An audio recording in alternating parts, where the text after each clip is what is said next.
क्या एक बेटे का अपने पिता के प्रॉपर्टी में जो उन्होंने सेल्फ एक्वायर किया है पिता ने, उसमें बर्थ राइट होता है, यानी जन्मसिद्ध से ही अधिकार हो जाता है? जी नहीं। केरला हाईकोर्ट ने हाल ही में यानी फरवरी में एक ऐसा फैसला दिया जिसने इस चीज को पूरी तरीके से पलट दिया। केस के डिटेल्स में कमेंट सेक्शन में दूंगा, आप वहां से ऑर्डर ढूंढ सकते हैं। ऑर्डर के ऊपर हमने आर्टिकल भी लिखा है squarefitmedia.com पर, वहां पर भी आप पढ़ सकते हैं।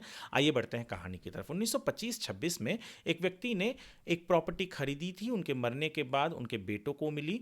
एक बेटे को जिसको वो 46-47 सेंट्स जो मिले थे लैंड के एर्नाकुलम में केरला में, उन्होंने पूरी की पूरी प्रॉपर्टी गिफ्ट डीड कर दी अपनी पत्नी को। पत्नी ने विल के जरिए अपनी बेटियों को पूरी प्रॉपर्टी दे दी। बेटा नाराज हुआ, वो पहुंचा कोर्ट में।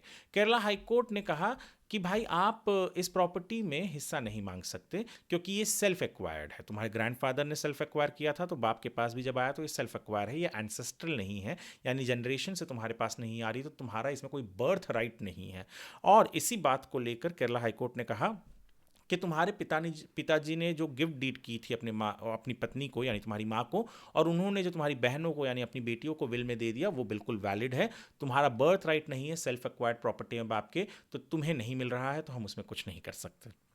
और ये बहुत इंपॉर्टेंट चीज़ है क्योंकि ऐसे बहुत से मिसकंसेप्शंस होते हैं हमें कि बाप ने खरीदा है तो बेटे को तो मिलना ही है। नहीं, यहाँ पर कोर्ट ने फिक्स कर दिया, कह दिया कि हिंदू सक्सेशन एक्ट के हिसाब से बिल्कुल सही हुआ है और ऐसा ही होगा। और ये जो फैसला है, मैं चाहूँगा कि आप इस वीडियो को लोगों तक पहुँचाएं ताकि उनके अंदर के भी मिसकंसेप्शन दूर हो सके। बाप जिसको चाहे अपनी प्रॉपर्टी दे सकता है जो उसने सेल्फ एक्वायर किया हुआ है, ज़रूरी नहीं है कि वो बेटे को ही दे। जैसे इस केस में उन्होंने किया है, उसके बाप ने, बिल्कुल वैसा कोई भी कर सकता है।